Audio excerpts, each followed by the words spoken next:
Well, Dricus, How are you? How are you, man? Hello, everyone. Sorry. Congratulations on the victory. Just how satisfying is this win? I know you said it. The only thing that mattered was like those judges in Toronto declared you the winner. There is no drama. But you also said, you wanted this rematch as kind of a way to end all questions that might be in fans' minds. And outside of that one judge who had it 4-1 you, it was a clean sweep on the other two 5-0. So just how satisfying is this win over Sean Strickland? Absolutely. I think to go out there and beat him at his own game was a big priority. Because to go out there and fight the same fighters in Toronto, I could have done the exact same thing. But I didn't. I told you guys the whole week, I'm going to try and knock him out, try and submit him, or try, if this goes to decision, complete domination. And that's what happened. I thought he was going to initiate the wrestling. Earlier. He tried at some stage, but it was too late. And I mean, I just felt great. I felt great out there tonight to show progression. That was the biggest thing, to show that I can submit the best in the world, a guy that's never been submitted. I can go out there and knock people out, and I can go out there and outpoint a guy that outpoints anybody and do it over 5 rounds. That was a big win for me tonight, and it was a big performance. To stay calm. When I got his nose, I didn't stay that calm, but that was just me smelling blood. But I got back to where I needed to be, and it was an incredible performance. It felt great. Dana was in here and he praised your performance, but he also was very impressed with Sean's tonight, where in the fact that when you broke his nose, a lot of fighters, that's the beginning of the end, they wilt. But Sean, after a bit of fixing his nose, went right back into it and stood in front of you to throw down. No. He was in front of me moving backwards. He didn't stand in front of me. Otherwise, the crowd wouldn't have been booing. But in that moment when you did break his nose, did you think that you were going to put him away? Yes, I did. I saw him. He was definitely rattled. I could see him going backwards. My coaches, I could hear them going, chill. They were saying, chill out. And I went, here we go. And I honestly thought he was gonna. But just shows you the caliber of fighter, the caliber of heart. He's deserving of all the hype. What a tough person, and I have all the respect in the world for him. Did you, after that moment, and he didn't go away from there? I think that was around 3 or 4 when you broke his nose. Were you in your mind, you're like, all right, if he's not going down from that, this is probably going to be another 2-round war right now? No, in fights, especially at this level, the poker face is amazing. I have a terrible poker face. When I'm tired, I'm like, you can see I'm tired. Just know that I'm not going away. I don't care if you know I'm tired. I'm just not giving up. People have the poker face, and people don't just give up. I thought that he might, but he became awkward in the sense where he pulled the Dricus on himself. He started looking down, just looking away and throwing as hard as he could. And the punches didn't hurt me, but it was where I needed to say, okay, stay calm, let him hit me on the hands, and just keep on winning this fight and doing it the way we planned it, by beating him every single round. And on the mic at the end, you took it and walked straight at Alex Pereira. It seemed like you sent a message to him. There was something online that he challenged you to come up to 205, and you said, deal. Is that true? What happened backstage? Yeah. He came up and he said, did you challenge me? And I was like, I did the whole show. I did the whole movie scene and everything. And you're like, did you challenge me? That's kind of, that's anticlimactic, but sure, yes. And I said, yeah, I did challenge you. But I did, I have the world's respect for Alex Pereira. I think he is the pound for pound best fighter in the world. I have the most respect for him, what he's done in a short period of time in the UFC, to come from another sport, what he's done there. But yes, I want to share the octagon with that man. I want to be a guy. I've beaten Adesanya. Who's beaten him? I know I can beat him. And at 205, 100%.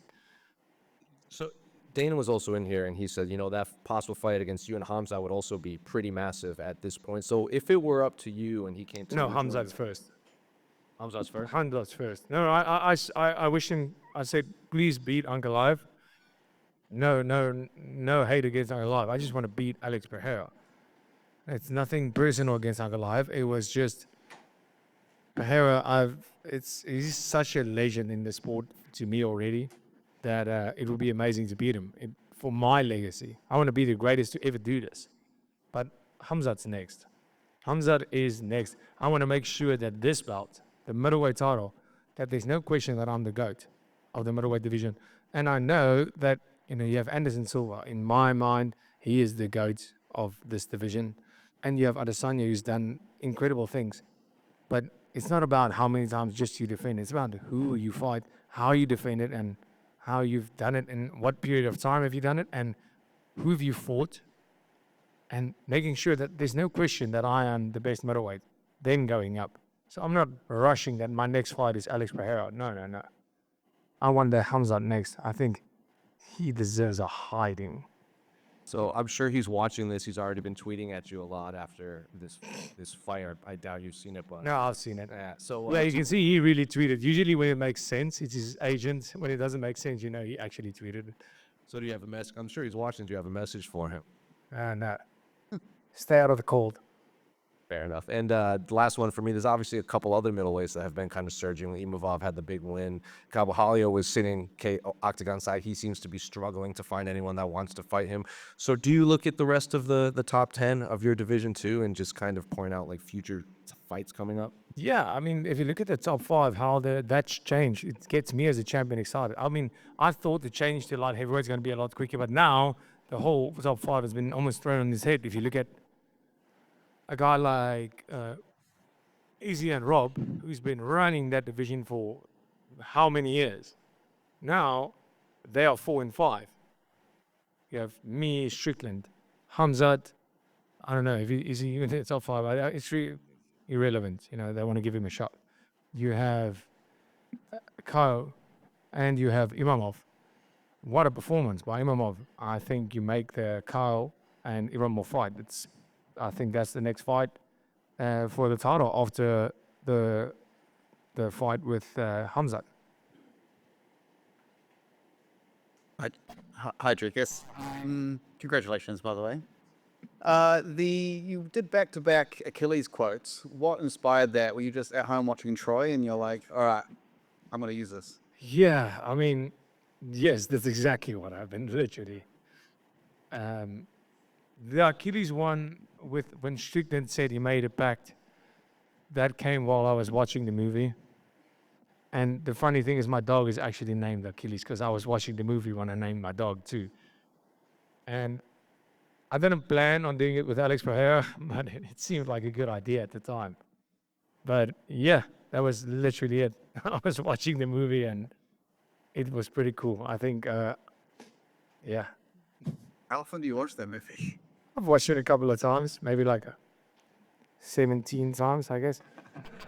And then Embedded, you said that you're happy to not surf in the water because you don't like sharks. But ironically, in the cage, once Sean started bleeding from his nose, kind of went crazy and started acting like... Yeah, exactly. That's why I don't go in the water. I know what it's like. Can't control yourself. Congratulations. Just back here, Dricus. Hey, man. There you go, mate. Congratulations. I'm very interested to know what you think about, where Sean Strickland is going to be going next. I don't know if you like matchmaking, but do you think there could be a good fight for him to maybe potentially work his way back up, or what do you think's next for him?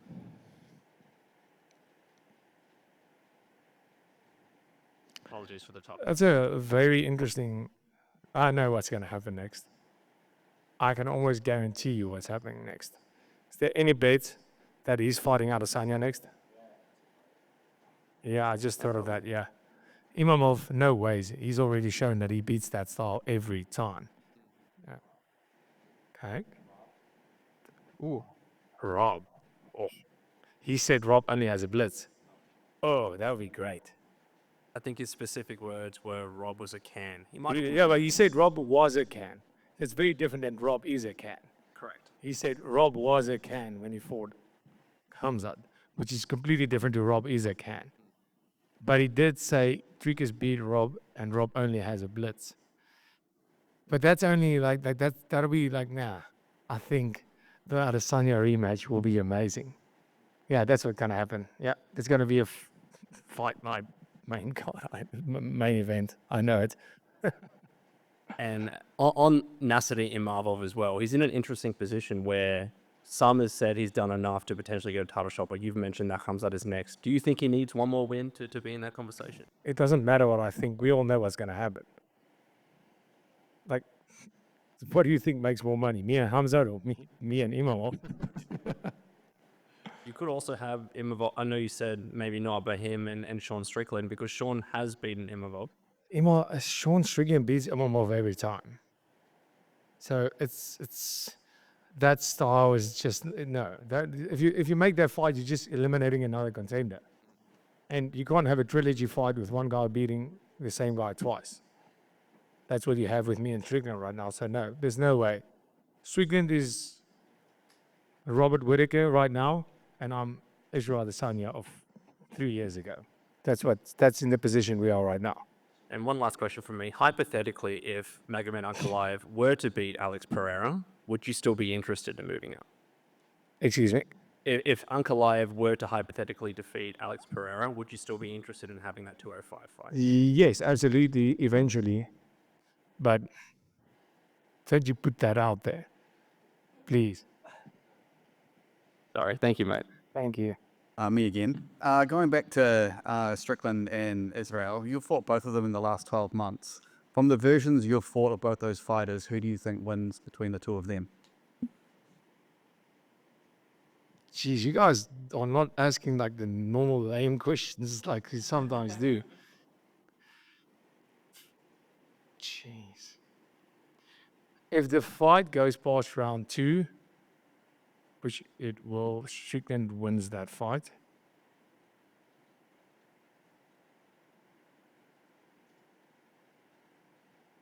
Strickland wins that fight.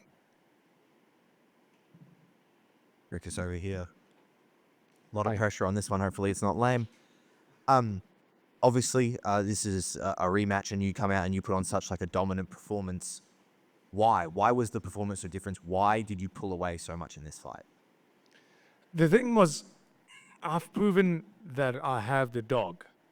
That I've proven. And for some reason, when my coach asked me once, and he said, Dricus, do you hate the people you fight? And I said, no, right. It's literally one of my mottos. This is never personal. It's literally just business. I'm quite fond of some of the people I fight.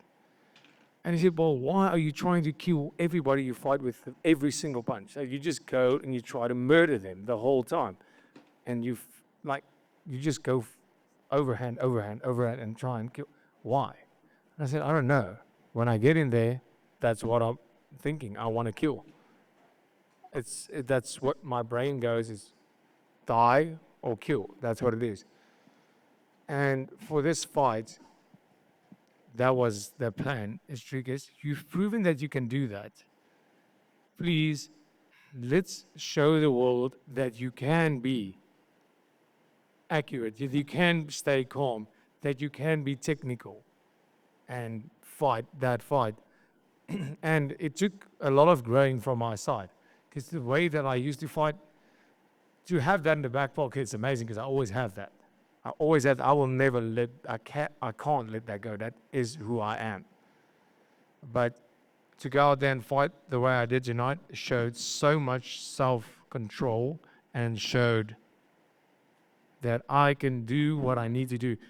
I can do what my coaches tell me. I'm a trainable athlete. I am coachable and I am ever improving. As a world champion that has defended a belt against the best middleweight ever, one of the, I can still improve by a long shot. And that's what I had to prove to myself, my coaches, and the world tonight.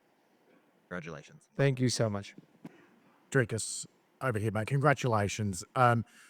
Videos come out of you and Sean sharing a word backstage after the fight. You able to let us in on what words you shared with him? Yeah, I told him he was ugly before, when we fought, because he's not a pretty person to see. And yeah, we all thought so. But when I saw him after that, when I hit him on the nose, I went, wow. I couldn't believe he got uglier. I was like, wow. And he did. I was like, oh, your nose is so screwed up now. And he tried to break his nose back in the middle of the fight. And for some weird reason, I was giving him the opportunity. I was like, okay, let him get his nose. He went like this, and I went, okay. And then I went like, no, punch this guy in the face while he's trying to do that. And I went forward, and he kept doing this to the, like, let's say the right side, but his nose is broken to that side. And I was thinking to myself, "You broke it the other way. You should try and break it the other way," because he kept pushing it to the same side it was already broken to. And then he came back after that round, after the break. His nose was straight again, but it was thick. And I punched him again, and it just broke all the way again. And I was like, oh, sucks to be you right now. I hope it was a headbutt. As you've said so far, Khamzat is next. You've also expressed your desire to fight in Africa, in South Africa.